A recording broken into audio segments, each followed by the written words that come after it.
Part 1. The Woodcutter and His Wife. Once upon a time, a brother and sister named Hansel and Gretel who lived in a hut in the woods with their father, a poor woodcutter. Their mother had died when the children were very young, and after a number of years their father remarried. As soon as that new stepmother moved in, she made life very hard for the children. Hansel and Gretel were not allowed to eat until after the stepmother had eaten everything she wanted off the plates. Most of the time, only scraps were left. Each day the children had to work long and hard to finish the chores.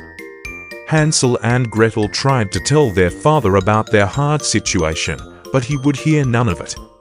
It seemed the only one he listened to was his wife. And all the stepmother talked about was how much trouble it was to have children in the hut, and how she wished they would go away forever. Each day there was less and less food for the boy and girl to eat. Yet the stepmother gave them more hard work to do. One day Gretel begged her father, "Please, father, we work all day long, and we're hungry." But the stepmother slapped her face. "You ungrateful brats," she yelled. "You eat us out of house and home." That night the two children were not allowed to sleep in the hut at all. Instead, they had to sleep outside in the cold. They shivered and tried to keep each other warm as best they could. Winter was coming, and the clothes they wore were so thin it felt as if they had no clothes at all. They shivered and tried to keep each other warm as best they could. The next morning, when the sun rose, Gretel turned to her little brother. "Hansel," she said, "we cannot stay here anymore. We must escape today. There has to be more to eat in the woods than what they give us at home." "What if we get lost?" said Hansel. "How could we get back?" "I will take bread with us," said Gretel, "and leave crumbs of bread behind us. If we have to come back, all we need to do is to follow the crumbs back home." Ezoic. And so the two of them escaped from the house into the woods and left behind their hard life. Part 2. Into the Woods. They went deeper and deeper into the woods. Gretel was careful to drop one crumb behind her and then another, just as she said she would do. Alas, they looked for something to eat in the woods: an apple tree, pear tree, some nuts on the ground, even dried up berries.